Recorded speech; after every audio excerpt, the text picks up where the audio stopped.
Hi everyone, and thanks for checking out my newest creation.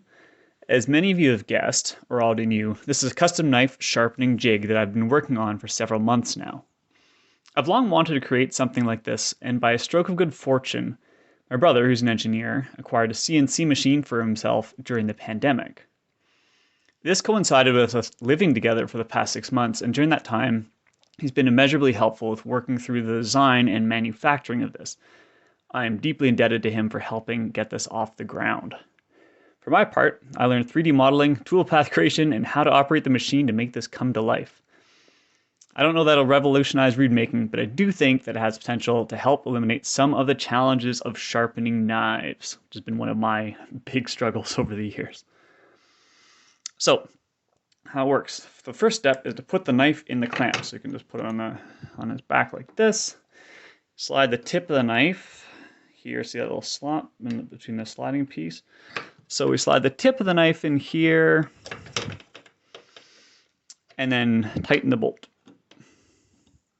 Tightly by hand is all you need, though you can tighten it by an Allen key for extra security.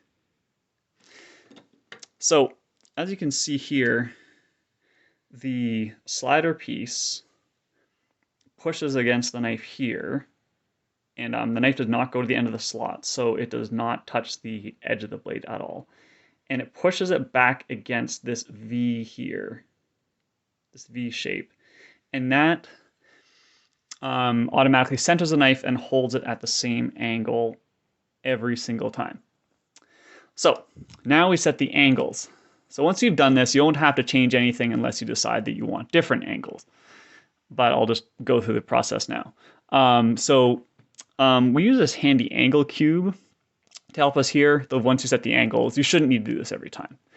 So there are a few different ways to do this. The one that I've been doing is to put the angle cube on here and then zero the angle where the knife is flat on the stone.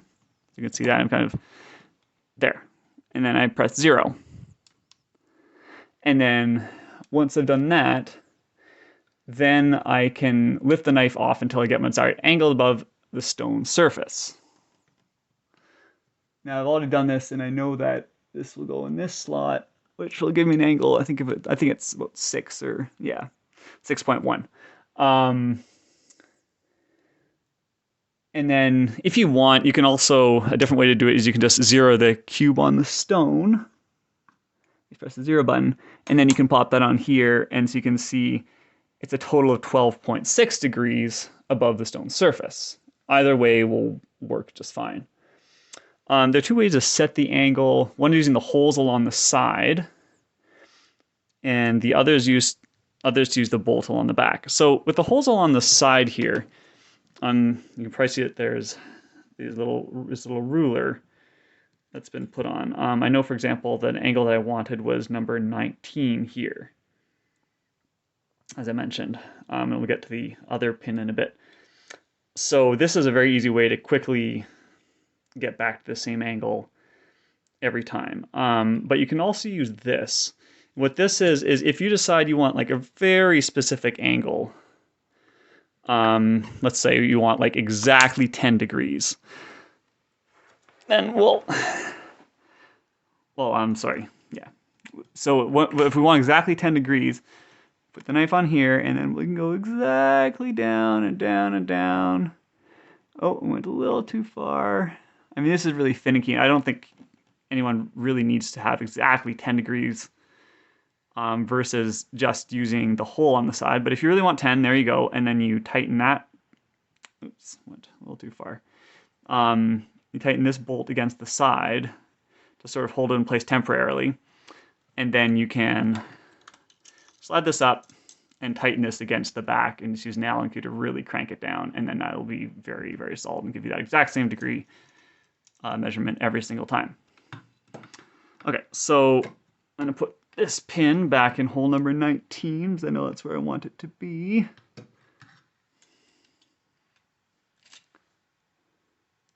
This might seem a bit fussy, but this is because I'm showing it. It's actually very, very simple and very fast when you do it for yourself. So, the holes are my preferred method because the holes don't move and they're numbered for easy reference, so it's very repeatable. But it really is just about the, if you really want a specific angle, you can use the bolt. And also if you want to be able to really press down very hard on the jig, though these pins here can withstand a lot of force actually. And then you can flip over to the back side. Now this is a big feature of this design, which is that you can go backwards and have, you know, consistent angles every time as well. So you can just do exactly the same thing with the angle cube. There are magnets on this side as well to set it. I've already set that angle. You can also, I know many people like to have it flat on the back side. So if you prefer that, you can just take that pin out, figure out where it's flat, and then if you want to, you can put this in. But you don't even really have to do that. You can just allow this to slide down until it's flat. But this means that it'll just go down to exactly where you want it to every time. But personally, again, I use the pin. And that was at number 46. So once you've done that, you've got your angles going forward and going backward. And now you can just sharpen normally. A bit of water on the stone. This is just a Shapton stone. It's not one, you know, doesn't have to be with a stone. It can be with any stone. So I put my fingers here. This is something that some people have asked about, is the weighting. And I think with any knife sharpening system, even the ones that are the most replicable, that there is always some degree of hand variability. There's going to be some degree of, you know, having to apply even weight across by hand. I don't think there's almost no way around that unless you custom make every single aspect of this and keep the stone absolutely 100% perfectly flat. There's just way too many variables. But this is good. You just press this down and then away you go. And then let's go back and forth, keeping it exactly the same angle. And then when you're ready, you can flip and then away you go backwards at the exact same angle. And you can, if you want to do fewer strokes on each side, let's do a few.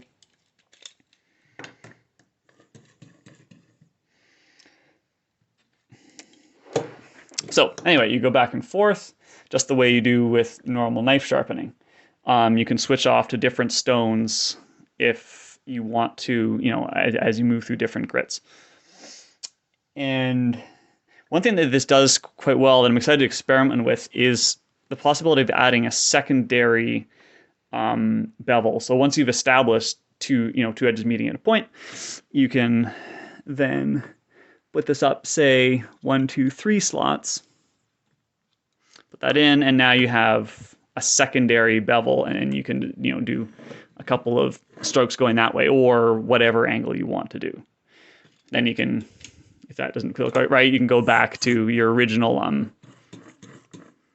angle going backwards, and then back to your secondary bevel, or you can take that out and go back to your original if you just want to reset the edge.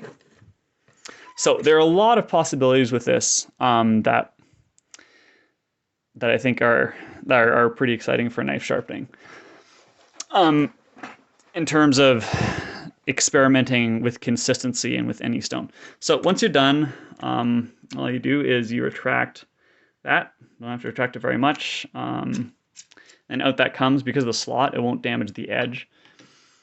And this is elasticized, you can probably see here. So I mean, it pulls back very, very quickly without having to do any extra work. So in my opinion, the main advantages of the system are, there are a number of them. The ability to grind and sharpen at very low angles, which in my experience has been impossible with other clamping systems. This because you have to have a clamp between the knife and the stone. And having to start at those steep angles can shorten the life of the knife and reduce possibilities that come with shallower angles. With this system, you can go from absolutely flat up to 60 degrees or even higher if you really want to. Angles backwards and forwards are consistent. I really like this. Without having to remove the clamp and the jig, this saves a lot of time. I like that the clamping is consistent and doesn't require any sort of fussy or often inconsistent setup. of the or the knife to have a well-made flat spine. A lot of clamps require a spine to grip onto, which is challenging to do consistently in a way that doesn't allow for any wiggling. Not impossible, but it's much harder than with this. I love here that the entire blade that you use is on the stone. It's not like sort of a narrow stone that only does a portion of the blade at a time. And you can use it with literally any sharpening stone that you already have or want to use, which is one of the big appeals for me too. Consistent, quick, and easy angle adjustment. You can use it with any double hollow ground knife. I've measured it to work with knives by Landwell, Chudnow, Nielsen, Jende, Mizako, LC Chang, Westwind, and Chairugi. But I'd be surprised if there are any double hollow ground knives or razor style knives that it can't accommodate. The angle cube's incorporated with the design, and it uses the magnets for easy on and off. I like the idea that because of the ruler and these numbers, you could very easily communicate to a student or colleague the setup that you're using, or you can also keep for your own records those numbers. You can use it. You can keep the numbers either just the angle from the angle cube or just the numbers of the slots. And the last thing I think is that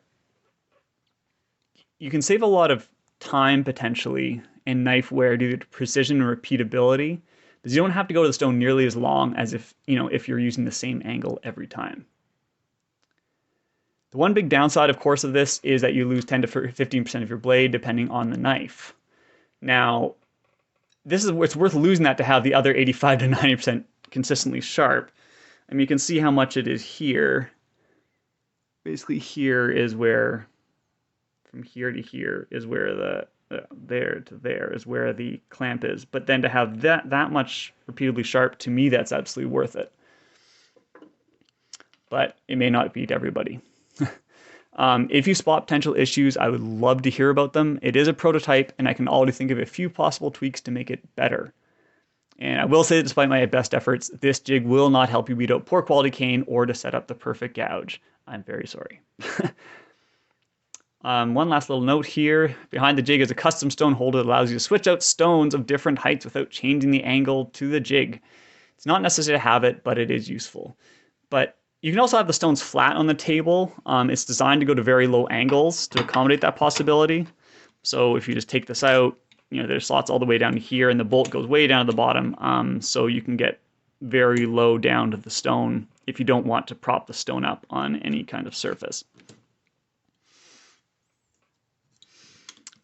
You can also stack stones and swap out which is on the top. If you have several stones you want to switch between, so if you have like 3, you just stack them 1, 2, 3, and then swap whichever one's on the top. So you always have the same height, so you have the same angle relative to the jig. So thanks for watching. I hope you found it interesting. If you have any questions or comments in general, send me a message. I'm happy to talk over the many aspects of how this works and why it's designed the way that it is. Stay safe, stay healthy, and I hope you can all make it back on stage sometime sooner rather than later. Take care.